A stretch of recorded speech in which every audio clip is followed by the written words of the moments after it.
자, 오늘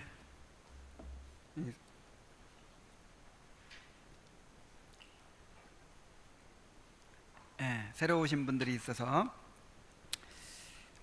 우리 공부하는 방식을 좀 말씀드릴게요. 우리 기독교 강요를 공부하는 방법은 이제 이렇게 함께 읽어가는 방법이 있고, 그냥 책을 가지고 와서 강독을 하는 거죠. 그 다음에 또 이것을 재구성해서 이렇게 강의를 하는 방법이 있어요.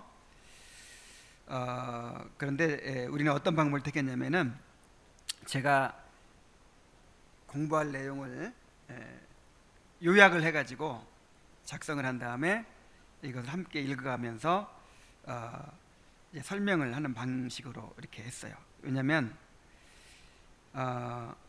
전체를 다 읽어가면 너무 방대하고 오래 걸릴 것 같고, 또 그 다음에 그냥 또 재구성해서 강의를 하면 그 칼빈이 한 그 말을 좀 이렇게 직접 접하는 것이 좀 접하기가 좀 어려울 것 같아서 중요한 내용들을 요약해 가지고 이렇게 함께 읽으면서 여러분들이 직접 그렇게 칼빈의 음성을 듣도록 했습니다. 그리고 이제 또 이렇게 한 이유는 무엇보다도 우리 교인들은 다 멀리 떨어져 있어 가지고 다 함께 참여할 수가 없어요. 그래서 좀 이렇게 음성으로 녹음이 돼 있어야 이제 나중에 혼자 읽고 이렇게 공부하는 사람들이 있거든요. 그래서 그 사람들을 위해서 또 이 방법을 택했습니다. 그래서 나눠드린 핸드아웃은 요약해서 작성한 거예요. 근데 거의 그냥 기독교 강요에 있는 내용 그대로라고 볼 수 있습니다. 거기서 중요한 부분만 발췌를 한 거예요. 자, 그렇게 하시고 이제 시작하도록 하겠습니다. 자, 이제 녹음은 지금부터 하면 되고요. 성경을 한번 찾아보고 시작하겠습니다. 고린도전서 14장. 고린도전서 14장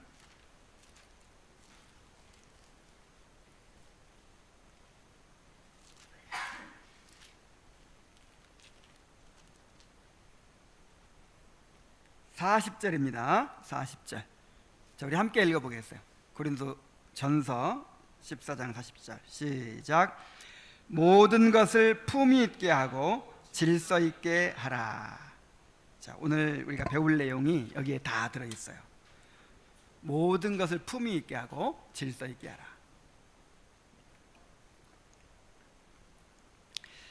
하라. 품위 있게 하라 하는 말은 예의 바르게, 점잖게 하라, 그런 말이에요. 그 다음에 질서 있게 하라는 말은 이제 뭐 혼란스럽게 하지 말라, 그런 뜻도 있지만은 이 주님이 다스리시는 이것이 모든 일에서 드러나야 됩니다. 주님의 다스림이 이렇게 드러나야 돼요. 그래서 그냥 내가 주인이 돼가지고 내가 하고 싶은 대로 막 그렇게 해서는 교회가 바르게 세워질 수가 없어요. 그런데 어떤 것을 품위 있게 하고 질서 있게 하라는 거예요? 성경에 명시되지 않은 그런 이제 의식들이나 그런 규칙들이나 이런 것들이 있죠. 주일 오전에 11시에 예배 드린다, 이게 성경에 있어요, 없어요? 없잖아요. 이거는 그냥 우리가 정한 거잖아요. 이런 거. 그리고 기도할 때는 눈 감고 기도 드린다, 이런 거 성경에 있어요, 없어요? 이런 거 없죠. 우리가 이건 꼭 정해놓지는 않았지만 어쨌든 관행적으로 이렇게 하고 있잖아요. 그래서 이런 것들, 뭔가 정해놓지 않은, 성경에 명시되지 않은 그런 것들을 이제 우리가 뭔가 규칙도 정하고 또 어떤 관행을 세우기도 하고 의식도 정하고 뭐 이렇게 하는데, 그런 것을 함에 있어서 이 두 가지, 하나는 품위 있게 하라, 그 다음에 질서 있게 하라, 이게 중요하다는 거예요. 자, 지금까지 우리가 10장에서 배워온 내용은 뭐냐면, 이제 이 교회 안에서 더 주님을 잘 섬긴다는 그런 핑계로 성경에 명시되지 않은 온갖 의식들과 그런 규칙들을 막 만들어내는 거예요. 그리고 그거를 이제 교인들에게 지키게 하는데, 뭔가 유익을 위해서 지키게 하는 건 좋은데 거기다가 뭘 갖다 붙이냐면 이것이 구원에 관계되어 있는 것처럼 가르치고, 그다음 이거 자체가 경건에 속한 것처럼 그렇게 가르쳐요.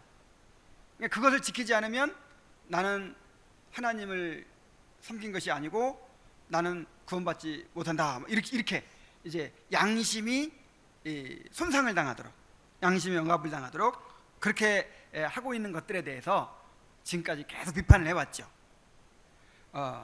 그런데 이제 27항부터는 반대의 극단을 또 이야기하고 있어요. 그래서 이 중세 천주교회에서 만들어낸 온갖 그런 의식들, 그런 법칙들, 사람의 양심을 억압하는 그런 것들, 이제 그런 것들로 인한 그 폐해가 너무 크다 보니까 거기에 대한 반발로 우리는 성경에 없는 건 안 한다, 성경에 명시된 것만 한다, 이런 이제 태도가 생긴 거예요. 그래가지고 성경에 명백하게 명시되지 않은 건 다 무시해 버리는 거예요. 그렇게 극단적으로 나간 사람들이 제세례파죠. 제세례파는 이 교회의 모든 전통을 다 무시해 버렸어요. 신앙 고백들도 다 무시해 버리고, 그 다음에 유아 세례, 이건 성경에 분명히 명시되지 않았다, 이것도 무시해 버리고, 하여간 그 모든 어떤 그런 유익한 법들까지도 다 무시해 버리는 거예요. 오늘날에도 그런 이제 사람들이 있죠. 그리고 오늘날에도 양극단이 있는 거예요. 그래서 성경에 없는 것들을 자꾸 만들어내. 무슨 온갖 절기들, 뭐 온갖 의식들, 온갖 교회의 무슨 법칙들을 만들어서 이제 그렇게 올가미를 씌우는 사람들이 있는가 하면, 또 지나치게 이제 그런 전통과 그런 법들을 무시하다 보니까 아예 그냥 주님께서 세우신 질서까지도 무시해버리는 사람들이 있어요. 요즘에 보니까 현대교회의 대안으로 떠오르는 그런 교회들이 있더라고요. 목사 없는 교회. 목사가 전부 이게 문제가 다 목사 때문에 생겨나는 거야. 그래서 목사가 없이 평신도들이 모여가지고 이렇게 회의를 거쳐서 교회를 운영하고, 설교도 없어요. 그냥 돌아가면서 그렇게 이제 이야기를 하고, 뭐 이런 것들이 막 생겨났어요. 근데 이게 너무 좋은 교회라는 거예요. 이제 그런 사람들 중에 이 퀘이커교라는 걸 들어봤죠? 그 함석헌 씨라든지 그 유명한 우찌무라 간조 같은 사람들이 이제 퀘이커교도인데, 그 퀘이커교도는 요즘 생겨난 건 아니고 오래됐어요. 한 17세기 정도 생겨났을 거예요. 그 사람들은 목사가 없어요. 목사도 없고 무슨 누가 설교하고 뭐 이런 것도 없어요. 그냥 전부 둘러앉아가지고 그냥 성령의 감동을 기다리는 거예요. 그러다 어떤 사람 하나가 부르르 떨어요. 그럼 성령이 임한 거야. 그럼 그 사람이 나에게 말씀이 임했습니다 하면서 말씀을 전하는 거야. 자, 이런 이제 극단이 있어요.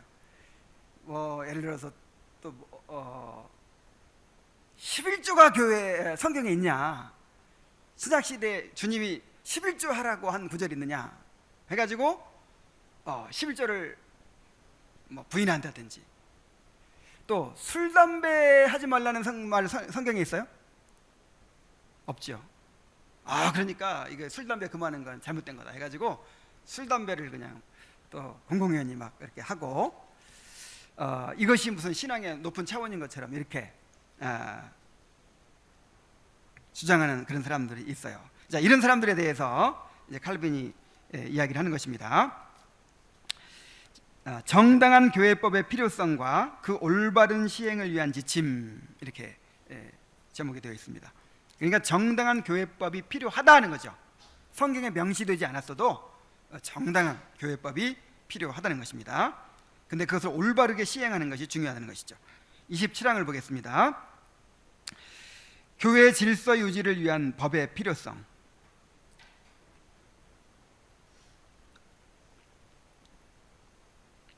그러나 많은 무식한 사람들은 사람의 양심이 인간의 전통들에 의해 불경하게 매여 있고 하나님께 헛된 예배를 드리고 있다는 말을 듣고서 교회의 질서를 세우는 정당한 법들까지도 모두 다 제거하려 한다. 자, 제가 방금 말씀드린 그런 극단주의자들이죠. 이와 관련하여 속임을 당하기가 매우 쉽다. 왜냐하면 전자에 속하는 법들과 후자에 속하는 법들의 차이를 얼른 가늠하기 어렵기 때문이다. 그래서 인간의 양심을 이렇게 억압하는 그런 잘못된 법들과 또 정당한 교회의 법들과 분간하는 게 어려워요. 그래서 사람이 속아 넘어가기 쉽다는 것이죠.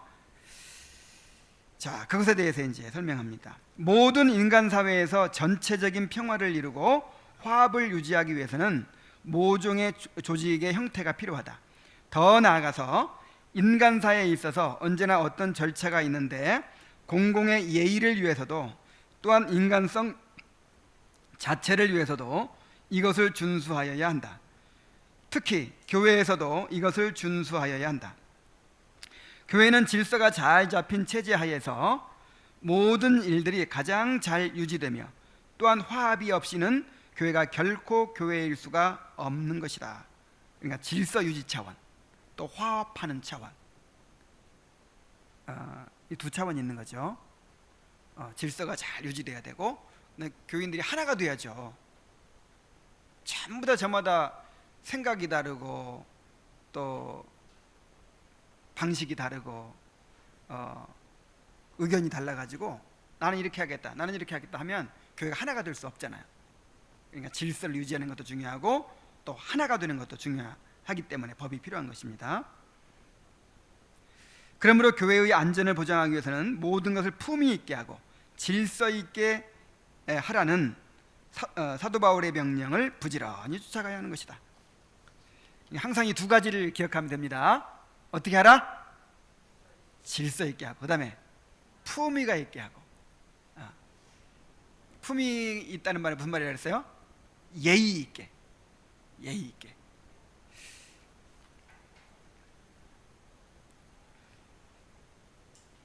그러므로 우리는 이를 위하여 도움이 되는 법들에 대해서는 결코 정죄하지 않고 오히려 교회들에게서 그 법들이 제거되어 버리면 그 근육이 와해되어 완전히 형체가 사라져 버리고 만다고 주장하는 것이다. 그러니까 이런 법들 없으면 교회가 안 된다는 거예요. 왜냐하면 교회는 이 땅에 발을 딛고 있기 때문에 영적인 것으로만 되지 않아요. 또한 연합의 끈을 이루는 그 법들을 준수함으로써 질서와 예의가 확립되지 않으면 모든 것을 품위 있게 하고 질서 있게 하라는 사도의 당부의 말씀도 이룰 수가 없는 것이다. 그래서 항상 성경에 명시되지 않은 것은 이 두 가지를 생각하면 이제 답이 나올 것 같아요. 이것이 과연 질서를 세우는 일인가, 아니면 허물어뜨리는 일인가, 이것이 과연 예의 있는 일인가, 품위 있게 하는 일인가, 아니면 보통 세상 사람들도 보기에 인상을 찌푸릴 만큼 그렇게 품위를 허물어뜨리는 일인가, 요걸 생각하면 항상 될 것 같아요. 그러나 이러한 법들을 준수하는 데 있어서 한 가지 경계해야 할 것이 있다. 그것은 곧 그 법들을 구원의 필수적인 것으로 간주하여 그것으로 양심을 얽어매고 구속하는 일이 있어서도 안 되며, 또한 하나님께 예배드리는 일과 연계시켜서 마치 경건히 그 법들을 준수하는 데 있는 것처럼 해서도 안 된다는 사실이다. 그래서 이 두 가지를 조심해야 한다 그랬죠. 그것을 구원과 연계시키면 안 된다. 이렇게 해야 구원받는다. 뭐 이런 식으로. 그 다음에 또 한 가지는 그것이 경건인 것처럼 생각하면 안 돼요. 그것 자체가 경건인 것처럼. 술 안 먹는 거, 담배 안 피는 거, 요 자체가 경건입니까? 술 안 먹으면 경건해져요? 전혀 관계없어요. 담배 안 피면 경건해집니까? 전혀 관계없어요. 이 스펄전 목사님은 골초였대, 골초. 담배를 이렇게 많이 피웠어도 얼마나 성령 충만한.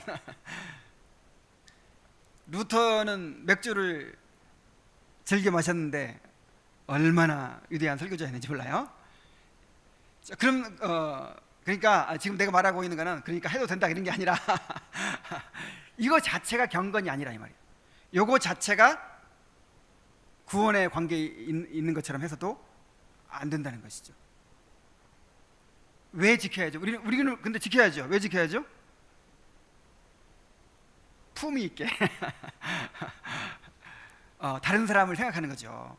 우리나라에서는 이제 우리나라 그 상황에서 이렇게 금연을 결정했거든요.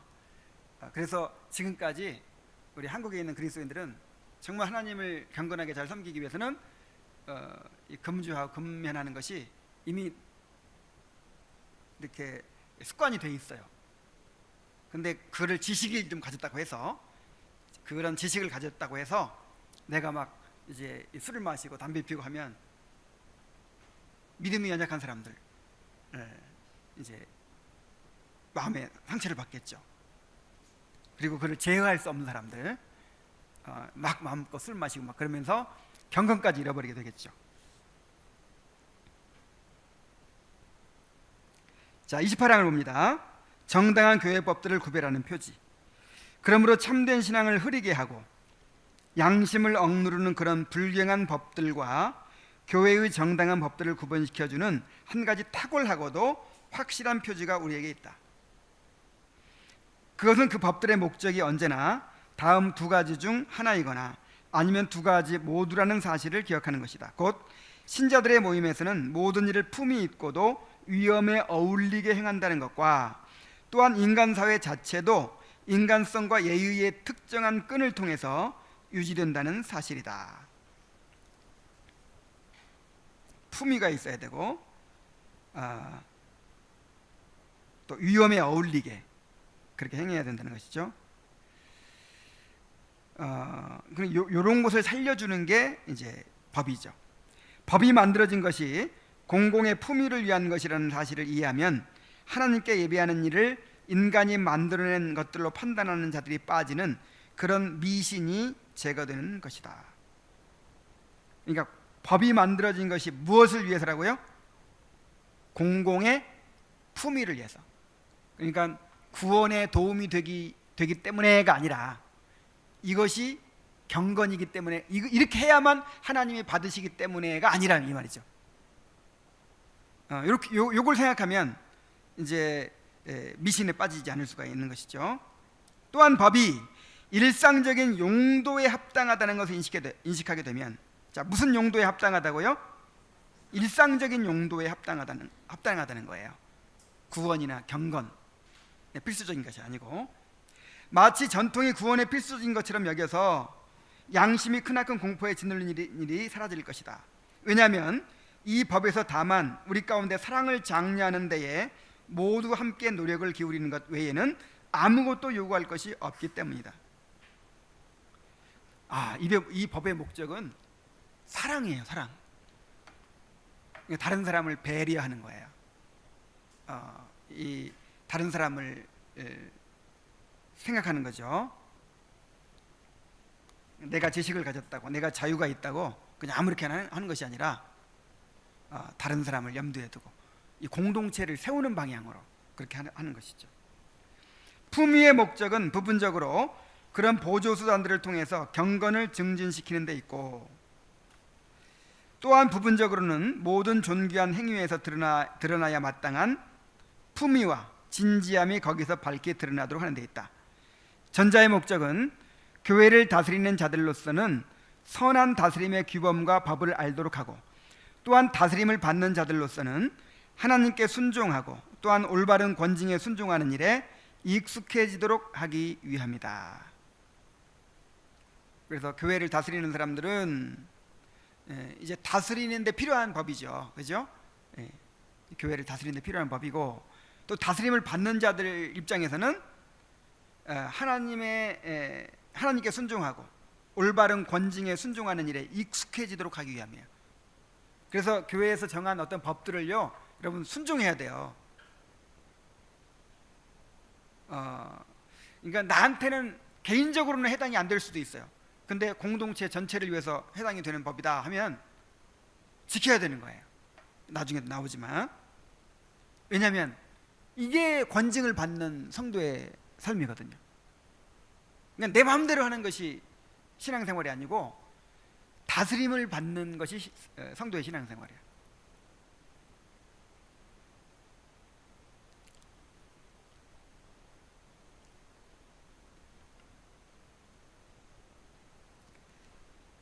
그리고 후자의 목적은 교회를 선한 질서 가운데 세움으로써 교회의 평화와 정숙함을 유지시키기 위함이다.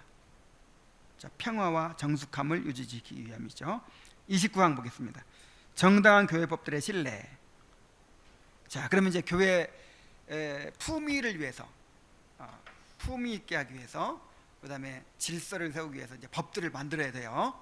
그럼 어떻게 만들면 좋을까요? 그러므로 우리는 허황된 쾌락 이외에 아무것도 아닌 것을 품위로 간주해서는 안 된다. 그런 신뢰들을 우리는 교황주의자들이 자기들의 신성한 의식들에서 사용하는 극적인 화려한 치장들 속에서 볼 수 있다. 자, 천주교에서는 교회의 품위를 높이기 위해서 화려하게 장식하고 또 복장을 또 화려하게 입고 또 어떤 거룩한 행동들을 만들어요. 뭐 예를 들어 이런 거, 성부와 성자와 성령의 이름으로 아멘, 뭐 이런 거 이런 것들 자꾸 만들어내요. 이번에 이제 전주 갔다가 그 한옥마을에 한번 들려봤어요. 한옥마을에 가면 옆에 전동성당이라고 한 100년 된 성당이 있는데, 그 성당에 들어가 봤더니 입구에 이 성수대가 있더라고요. 성수. 거기서 이제 그걸 찍어가지고 이렇게 그냥 들어가지 않고 찍어가지고 이렇게 하고 들어가는 거예요. 뭔가 품위가 있죠. 그냥 우리는 막 생각 없이 막 들어오죠. 근데 얼마나 품위가 있습니까? 근데 그런 품위를 말하는 게 아니라 이 말이에요. 그런 품위, 이 허황된 그냥 인간이 만들어낸 허황된 쾌락 이외에 아무것도 아닌 것을 품위로 간주해서는 안 된다는 거죠. 우리 교회도 좀 더 품위 있게 하기 위해서 목사가 거룩한 가운을 입고 하면 더 좋겠죠. 여기다도 십자가도 하나 싹 걸어놓고 강단도 좀 이렇게 뭔가 장식을 하고. 근데 그런 게 아니라는 거죠. 우리에게 품이란 신성한 신비를 높이 기리는 데에 매우 적절하여 경건을 위한 행위로서 지극히 적합하거나 최소한 예배 행위에 합당한 장식을 의미한다. 그러므로 이것은 열매가 없어서는 안 되며 신자들로 하여금 얼마나 큰 진지함과 경건함과 높이 기리는 자세로 거룩한 일을 행하여야 하는지를 반드시 생각하게 해주는 것이어야 한다. 더 나아가서 의식들이 경건의 실천이 되기 위해서는 그것들이 우리를 곧바로 그리스도께 인도하여야 하는 것이다. 복잡하게 쓰여져 있지만 그냥 간단하게 두 가지로 생각하면 돼요. 요약하면 돼요. 하나는 그것이 경건에 도움이 되어야 하고 그리스도를 바라보게 해주는 것이어야 돼요. 그리스도를 바라보게 해주는 것이라기보다 그리스도를 바라보는데 방해가 되지 않아야 돼요. 그리스도를 바라보는데 도움이 돼야 돼요. 경건을 지향하는 데 도움이 되고 그리스도를 바라보는데 도움이 되는 그런 것이어야 합니다. 그래서 반대로 이 그리스도를 바라보는데 도움이 되지 않는 것들은 다 없애야 되는 거예요. 아무리 좋은 것이라도. 예를 들어서 우리가 왜 절기를 지키지 않죠?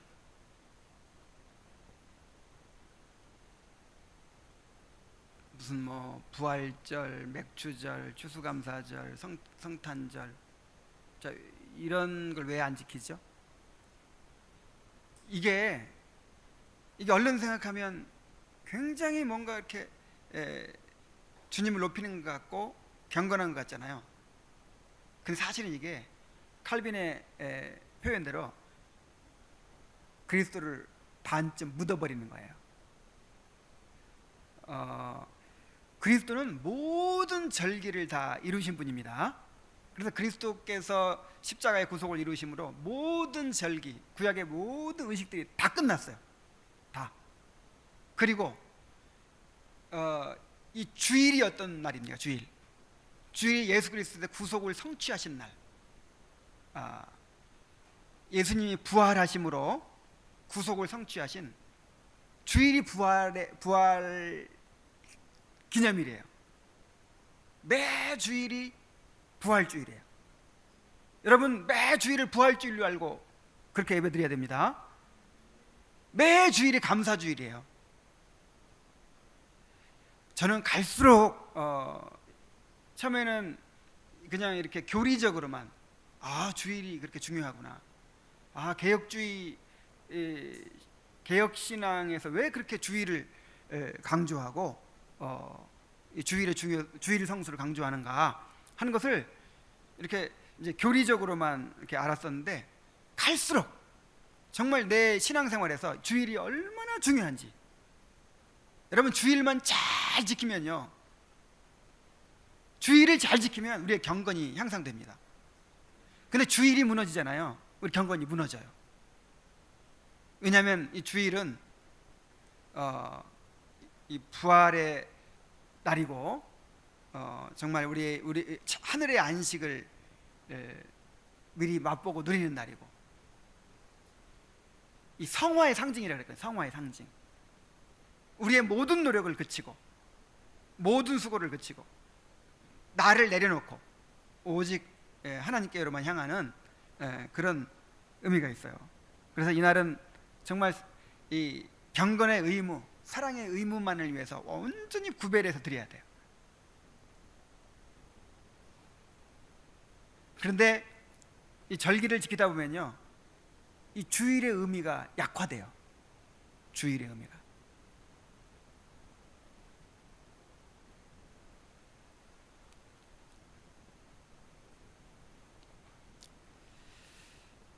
우리는 화려한 치장들에서 질서를 세우지 말고 모든 혼동과 야만성과 완고함과 소유와 불화를 제거하는 그런 일들에서 질서를 세워야 할 것이다. 그래서 첫 번째 혼동을 제거하는 일에 해당하는 신뢰들이 바울에게서 나타난다. 곧 주의 성찬을 속된 주연과 혼동해서는 안 된다는 것과, 또한 여자가 머리에 쓴 것을 벗고 공적인 자리에 나가서는 안 된다는 것이 그것이다. 성찬을 속된 주연과 혼동하는 사람들이 있었죠. 이 고린도 교회. 그 옛날에는 성찬이 그냥 식사의 연장이었잖아요. 식사하다가 그 식사를 위해서 준비한 이 떡과 포도주로 이렇게 하는 거예요. 그래서 이제 사람들이 음식을 가져옵니다. 교회에 올 때 음식을 가져와요. 그래서 음식을 다 갖다 놓고 이제 그것을 가지고 이렇게 함께 먹으면서 이제 식사가 끝날 때쯤 돼서 이것은 주님의 살입니다, 이것은 주님의 피입니다 하고 이렇게 나누는 거죠. 식사를 하는 거죠. 식사를. 그리고 남으면 그것을 가지고 가난한 사람들에게 나눠주기도 하고 막 이렇게 했어요. 자, 이제 그러다 보니까 이 성찬이 이렇게 주님께서 자기의 살과 피를 내어주신 우리에게 밥상을 차려주시는 거잖아요. 그러니까 기쁜 거죠. 복된 거죠. 은혜 받는 것이죠. 그러다 보니까 이제 그러면 이때 먹고 마시고 즐겨도 되겠네 하는 식으로 나가버린 거예요. 그래가지고 이 부자들이 그냥 자기들끼리 어울려가지고 이렇게 먹고 마시는 사교 모임처럼 돼버린 거예요. 이 가난한 사람들 이렇게 제껴두고. 그 다음에 또 어떤 혼동이 있었냐면 여자가 머리에 쓴 것을 벗고 공적인 자리에 나가서는 안 된다는 것이다 그랬죠. 이 고린도 교회에서 이 중동 사람들은 이 머리에 여자가 반드시 뭘 쓰고 다니죠. 중동 사람은 히잡이라고도 하고 하는 거. 그래서 이 맨 머리를 드러내는 거는 이거는 이제 이 창기들이나 그런 식으로 하는 거예요. 그러니까 이 정숙한 여자는 한 남편의 아내로서 그렇게 정숙하게 살아가는 여자는 맨 머리를 드러낸다는 것은 있을 수가 없어요. 그 당시의 풍습상. 근데 여기는 전부 맨머리에 드러내고 있네. 근데 우리는 그런 풍습이 아니기 때문에 그러죠. 이거 지금 중동 지방 같으면 이건 큰일 날 일이에요. 근데 이제 예수 믿고 구원받고 여자나 남자나 그리스도 안에 다 하나다, 자유다, 해방이다. 이 구원의 감격과 복음의 자유, 복음이 주는 자유, 이런 것들을 막 이렇게 누리다 보니까 이제 그런 것까지 무시해 버리는 거죠. 이런 거 이제 쓸 필요 없어 하면서 이렇게 벗어버리고 예배에 참여하고. 더군다나 그때는 성령께서 여자들한테까지 막 이렇게 성령 계시를 주시는 거예요. 야, 이 남자도 계시 받고 여자도 계시 받고, 이거 뭐 이제 남자 여자가 따로 없다 하면서 이제는 이거 막 벗어버리고, 그래 공적인 자리에 나가서 그렇게 막 이제 예언을 하고 막 그랬어요. 자, 이게 뭐가 문제죠? 이게 혼동이죠, 혼동. 정말 복음이 주는 자유와 이런 품위를 잃어버리는 방종과 혼동을 하는 거예요. 반드시 머리를 쓰라고 그랬어요. 반드시 써라.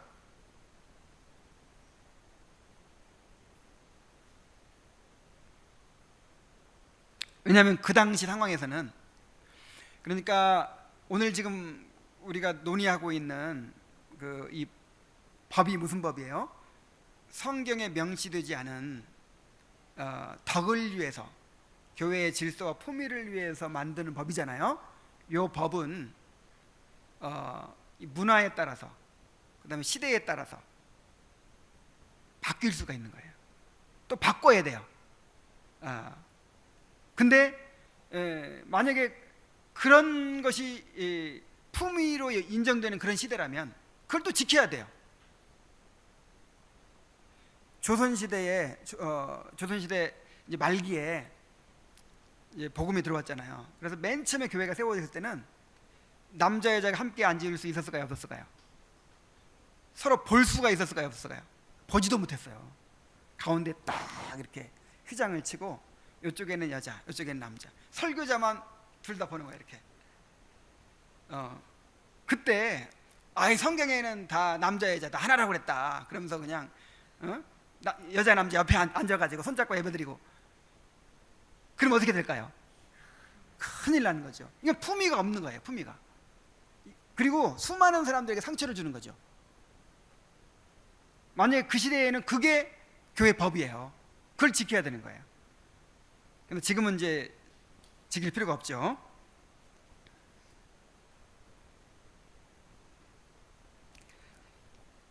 자, 그리고 일상적으로 행하는 다른 신뢰들은 기도할 때에 머리에 쓴 것을 벗고 무릎을 꿇는 것, 주의 성례들을 소홀히 시행하지 않고 위엄을 유지하며 시행하는 것, 죽은 사람을 장사하는 일을 품위 있게 시행하는 것 등을 들 수 있을 것이다.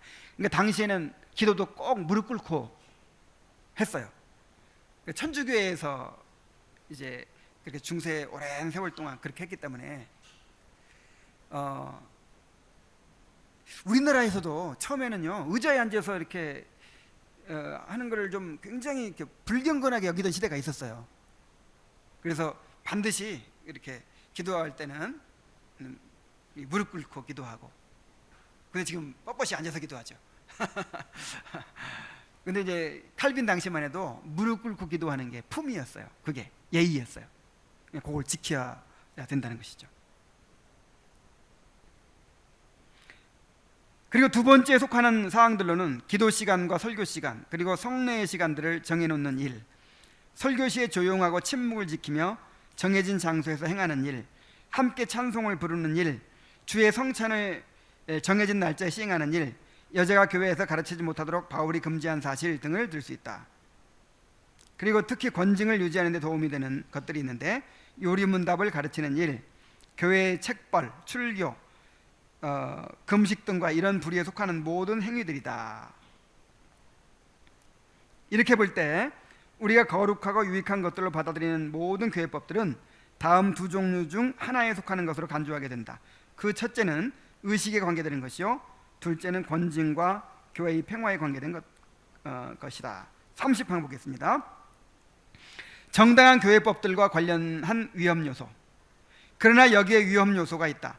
곧 한편으로는 거짓된 감독들이 이를 구실로 삼아서 자기들의 불경하고도 포악한 법들을 변명할 위험이 있고, 다른 한편에서는 이를 지나치게 경계하는 나머지 거룩한 법들에 대하여 전혀 여지를 남겨두지 않을 위험도 있는 것이다. 아까 그 얘기죠. 처음에 시작했던 얘기. 양극단.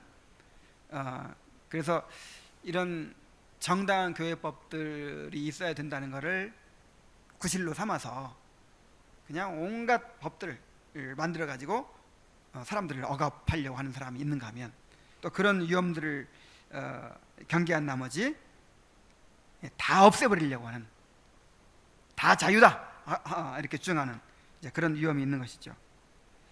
그러므로 인간이 만든 법들 가운데 오직 하나님의 권위에 기초를 두고 성경에서 근거하며, 따라서 전적으로 신적인 그런 법들만을 인정한다는 것을 선언하는 것이 적절할 것이라 여겨진다.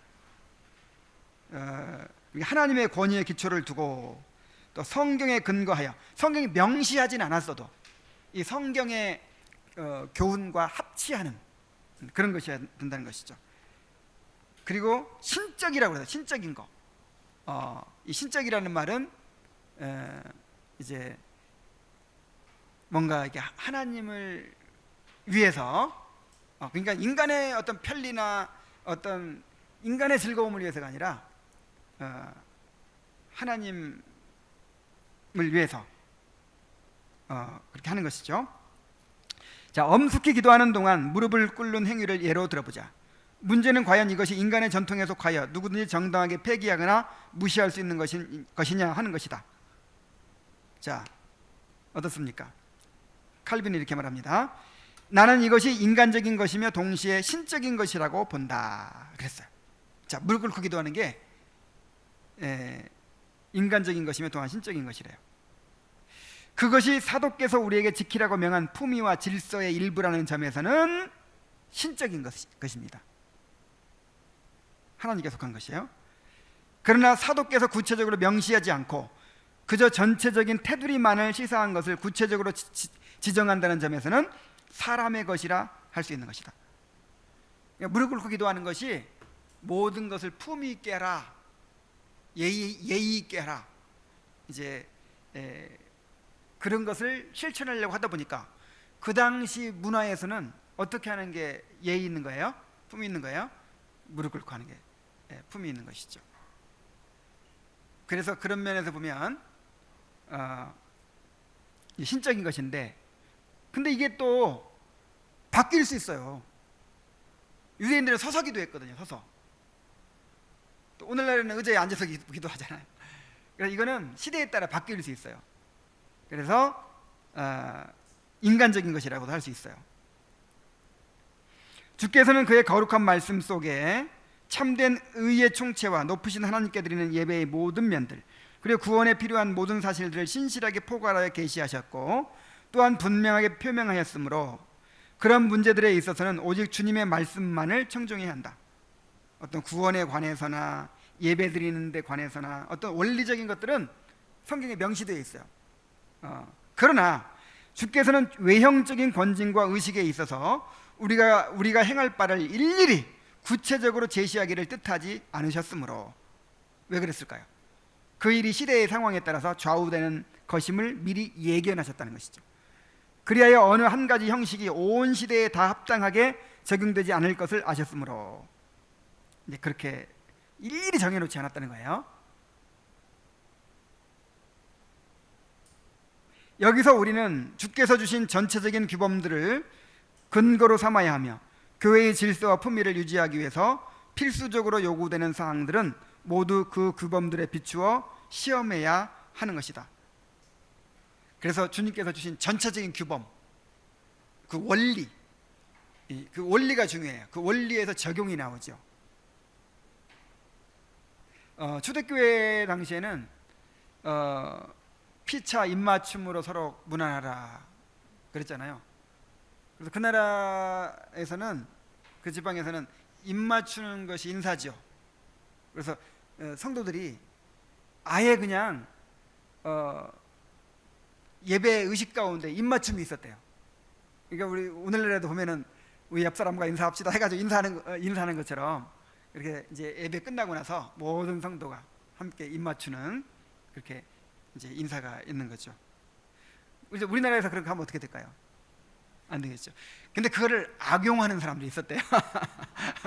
그걸 악용하는 사람이 있어서 그걸 이제 없앴다고 그런 얘기도 있습니다.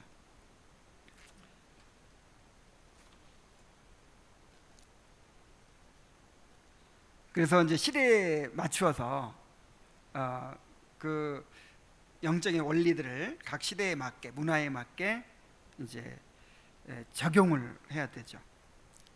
자, 마지막으로 주께서는 아무것도 구체적으로 가르치지 않으셨으므로, 또한 이런 일들은 구원의 필수적인 것들이 아니므로, 또한 교회를 세우는 일이 각 나라와 시대의 관습들에 다양하게 맞추어서 이루어져야 하므로 교회의 유익을 위하여 필요에 따라서 전통적인 행위들을 바꾸고 폐기하며 새로운 것들을 세우는 일이 합당한 것이다. 고백하거니와 우리는 이유가 불충분한 상태에서 경솔하게 무작정 새로운 전통들을 마구 만들어내서는 안 된다. 그러니까 쓸데없는 법들을 자꾸 만들면 안 돼요. 그냥 최소한으로 만들어야 돼. 만들어도. 그리고 만들었더라도 이게 합당하지 않다, 지금은 합당하지 않다, 그럼 어떻게 해야 돼요? 없애버려야 돼요. 금방. 교회에서는 어떤 관행들, 뭐 여태까지 내려온 뭐 그런 것들, 그런 것들을요 고집하고 막 이래서는 안 돼요. 내가 전에 교회에 있을 때 강단에 십자가를 없애자고 그랬어. 그 십자가 굉장히 이쁘잖아요. 굉장히 이쁜 십자가 걸려 있는데 그 장로님들한테 이제 당회에서 우리 십자가를 없앱시다 이렇게 얘기했다가 얼마나 그냥 이게 흥분을 하는지, 흥분해가지고 막 뭐라고 했는지 다시는 얘기를 꺼내지도 못했어요. 그러니까 늘 강단에 십자가 걸려 있는 것을 봐왔기 때문에 그 십자가가 없이 그냥 없는 이런 강단을 상상을 할 수가 없는 거예요. 그러니까 이것이 왜 여기에 걸려 있어야 되는가, 이제 그런 걸 생각하지 않는 거죠. 여태까지 해왔으니까 이건 너무 당연하게 이건 옳은 것이다 이렇게 생각하는 거죠.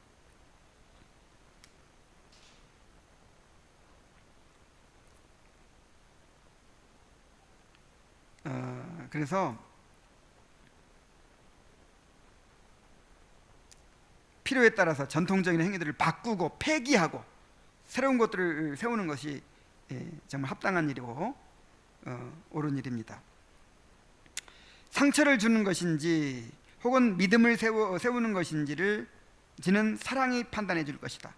그리고 사랑을 우리의 안내자로 삼게 되면 모든 것이 안전할 것이다. 사랑이 기준이 되죠. 그래서 그 십자가 안 띈 것도 잘한 거예요.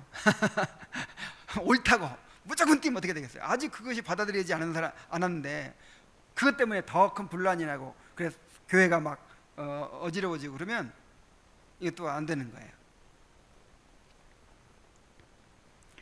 31항입니다. 정당한 교회법들의 시행 지침. 자, 이걸 어떻게 시행해야 되는가? 그리스도인으로서는 이러한 원칙에 따라서 세워진 규례들을 자유로운 양심으로 미신이 없이 경건하고도 기꺼운 순종의 자세로 지켜야 할 의무가 있으며, 그것들을 멸시하거나 부주의하고 소홀히 여겨서 그냥 지나쳐서도 안 된다. 그리고 교만과 완고한 고집으로 그것들을 공공연히 침해하는 일이 있어서는 더욱 안 될 것이다. 그러나 그렇게 지나치게 세심하고 경계를 기울여야 한다면 거기에 어떤 양심의 자유가 있을 수 있겠는가? 그러나 이 규례들이 완전히 고정된 영구한 법령들이 아니고 인간의 연약함을 위한 외형적인 기본 법칙들이라는 점을 생각하면 모든 것이 매우 분명해질 것이다. 우리들 모두가 다 그것들이 필요한 것은 아니지만, 여러분 이거 잘 보세요.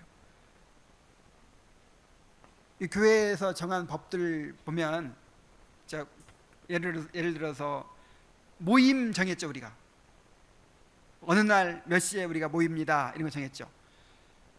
또 어떤 것을 뭐 공부하겠다, 기도를 어떻게 하겠다, 뭐 이런 걸 정하죠. 사람마다 다 다를 거예요.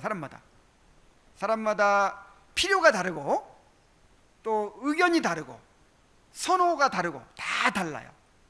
그러나 어쨌든 교회에서 정했어요. 그러면 어떻게 해야 됩니까? 우리들 모두가 다 그것들이 필요한 것은 아니지만 우리 모두가 그 규례들을 시행하는 것이다. 왜냐하면 우리가 서로 하나로 묶여져 있어서 상호간의 사랑을 배양하도록 되어 있기 때문이다.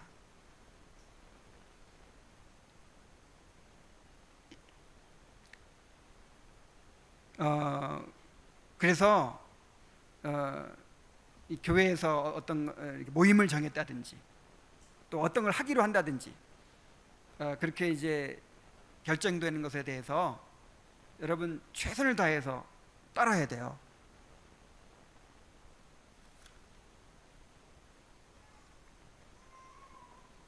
그렇다면 무엇인가?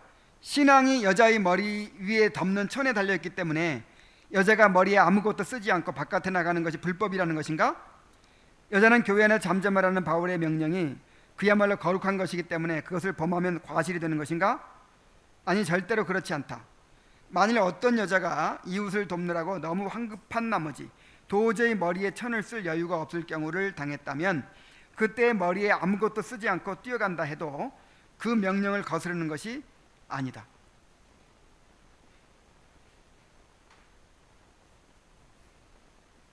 향유갑 부은 여인이 머리를 풀어 헤쳤지만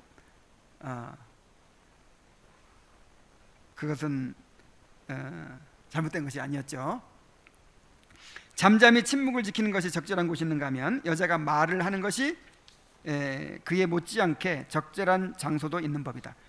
그래서 그 여자들이 공적으로 이렇게 말씀을 전하고 설교를 못하게 되지만은 사적으로는 복음도 전할 수 있고 가르칠 수 있어요. 얼마든지. 또한 질병 때문에 무릎을 굽히지 못하는 사람의 경우에 그가 서서 기도하는 것을 막을 것이 아무것도 없는 것이다. 죽은 사람을 장사 지내는 경우에도 수의가 없다거나 아니면 관을 메고 갈 사람이 없다고 해서 시체가 썩을 때까지 무작정 기다리는 것보다는 적절한 시기에 묻어주는 것이 더 나은 것이다. 그러나 이럴 경우에도 이미 확고히 세워져 있는 지방의 관습이나 인정이나 중요한 원칙이 이런 경우들에 행해야 할 것과 피해야 할 것을 가늠해주는 규범이 된다. 그래서 품위와 질서를 위해 이렇게 정해져 있는 어떤 관행이나 어떤 규칙이나 어떤 의식들을 그 자체가 구원관계가 된 것도 아니고 그 자체가 그렇게 해야만 하느니 받아주는 그런 것이 아니기 때문에 더 큰 필요가 있을 때, 더 큰 목적이 있을 때 그거를 어길 수 있다 이거죠. 어길 수 있어요. 그러나 일부러 무시하고 어기는 건 잘못이에요. 나와 있네요.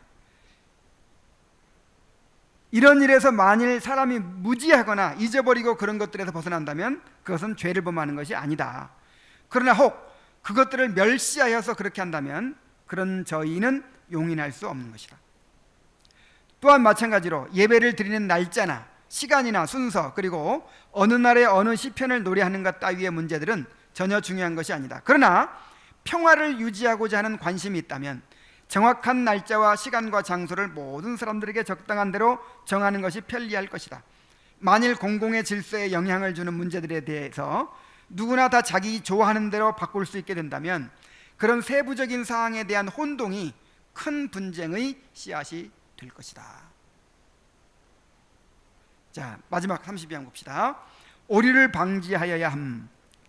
더 나아가서 우리는 여기에 오류가 슬며시 끼어들어서 이러한 순결한 사용을 부패시키거나 흐리게 하지 못하도록 막는 일에 최고의 부지런함으로 힘써야 할 것이다. 그 규례들이 어떤 것들이든 그 유익함이 분명히 드러나며 또한 매우 적은 숫자만이 허용된다면, 자, 유익이 드러나야 돼요. 자, 유익이 없는 어떤 규칙들은 정하면 안 돼요. 괜히 얽어매는 거야. 유익이 있을 때 정해야 돼요. 그 다음에 그 숫자가 매우 적어야 돼. 그러니까 최소한으로 줄이는 게 좋아요. 그러면서도 특히 신실한 목회자의 가르침이 거기에 덧붙여져야 돼요. 왜냐하면 사람들은 항상 그걸 자기 의로 삼거나 미신적으로 행하거나 그렇게 되기가 너무 쉽거든요. 남을 판단하거나 이렇게 하거든요. 그래서 그것들을 왜곡시키지 못하도록 막아준다면 이러한 목적이 이루어질 것이다. 이러한 사실을 깨닫게 되면 첫째로 우리들 각자 이 모든 일에 있어서 자기의 자유를 지키게 될 것이요, 또한 그러면서도 각자 자발적으로 자기의 자유를 제한시키고 우리가 말한 품이나 사랑이 요구하는 만큼 자기 자신에게 의무를 부과하게 될 것이다. 그래서 여러분, 이 자유에 대한 두 가지, 여러분의 자유를 누구도 억압하지 못하게 하십시오. 자유를 누리게 하려고 자유를 주셨으니까 갈라디아서 5장 1절에 아무도 너희를 노예로 삼지 못하도록 하라 그랬죠. 그래서 내 자유를 지켜야 되는 것이 있지만, 그러나 내 자유가 이제 방종의 기회가 돼서는 안 돼요. 이 자유가 사랑할 수 있는 자유여야 돼요. 사랑할 수 있는 자유. 그래서 형제를 사랑하기 위해서 내 자유를 포기하는 거죠. 우상의 재물 먹는 문제에 대해서 예를 든다면, 어떤 사람이 이 우상의 재물 먹으면 귀신이 붙어서 당신 하나님께서 버리실 거야, 뭐 이렇게 했다고 칩시다. 자, 그것 때문에 내가 자유를 억압받으면 돼야 안 돼요? 우상의 재물 먹지 말라는 그게 없잖아요, 그죠? 그래서 나는 그것으로부터 자유로워요. 그래서 우상의 재물 먹지 말아야 구원받는다든지, 우상의 재물 먹지 말아야 하나님이 받으신다든지, 그러면 나는 내 자유를 지키기 위해서 거부할 거예요. 그러나 내가 우상의 재물 먹는 것 때문에 어떤 형제가 양심의 상처를 입고 만약에 이제 피해를 당하게 된다면 어떻게 해야 돼요? 우상의 재물 먹는 거를 포기하는 거죠. 먹어도 되는데 자유를 포기하는 거죠. 그래서 그것을 사랑으로 종노릇하는 것이라고 했어요. 그래서 이거는 자유를 빼앗기는 것이 아니라 사랑이에요. 사랑으로 내 자유를 양보하는 거죠. 교회 안에서는 이러한 태도가 필요한 거예요. 갈라디아서 5장을 한번 봅시다.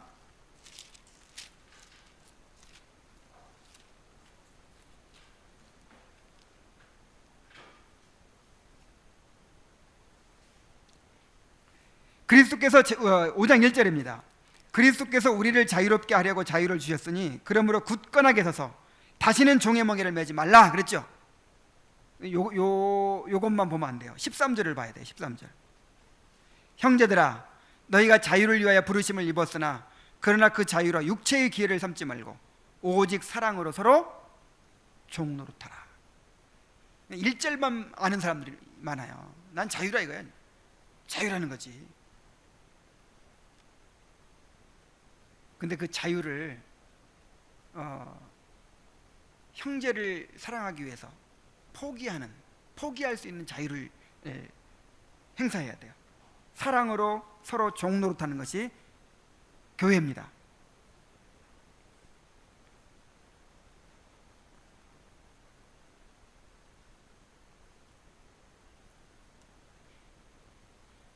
또한 둘째로 이런 일들을 준수하면서도 미신에 빠지는 일이 없게 되며 또한 다른 사람에게 지나치게 까다롭게 많은 것을 요구하지 않게 될 것이며 의식들의 숫자가 많아야 하나님께 드리는 예배가 더 나아진다고 느끼지도 않게 되며 또한 외형적인 권징의 다양성 때문에 한 교회가 다른 교회를 멸시하는 일도 없을 것이다. 그리고 마지막으로 우리 스스로 영구한 법을 제정하는 것이 아니므로 교회의 규례들의 용도와 목적 전체가 바로 교회를 세우는 데 있음을 주지하여야 할 것이다. 교회가 필요로 할 경우에는 아무런 거리낌이 없이 어떤 규례들을 변경할 수도 있고 과거에 시행하여 온 규례들을 폐기할 수도 있다는 사실을 오늘날 이 시대가 증거해주고 있다. 과거 시대의 우매무지함이 얼마나 심했던지 지금까지도 교회들이 부패한 생각과 완악한 의도를 갖고서 의식들을 고집해오고 있어서 비록 과거의 선한 이유로 제정되었고 또한 그 자체로서는 불경한 점이 드러나지 않은 의식들이라 할지라도 그것들을 제거하지 않고서는 그 끔찍한 미신들을 깨끗이 척결할 수 없게 되어버린 것이다. 당시 종교개혁 당시 천주교의 모습이죠. 그래서 그 지금까지 내려온 온갖 전통들, 어떤 의식들, 그런 규례들을 없앨 수 있어야 되는데 이제 그것이 또 하나의 율법이 되어버려 가지고 없앨 수가 없는 거예요.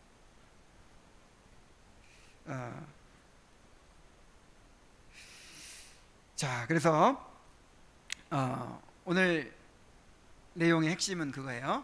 모든 일을 어떻게 하라? 품위 있게 하고 질서가 있게 하라. 우리가 굳게 서서 주님이 주신 자유를 지켜야 하지만 그러나 그 자유로 육체의 기회를 삼아서는 안 되고 어떻게 하라고요? 사랑으로 종노릇하라고요. 이런 원리를 잘 지켜가도록 합시다. 기도하고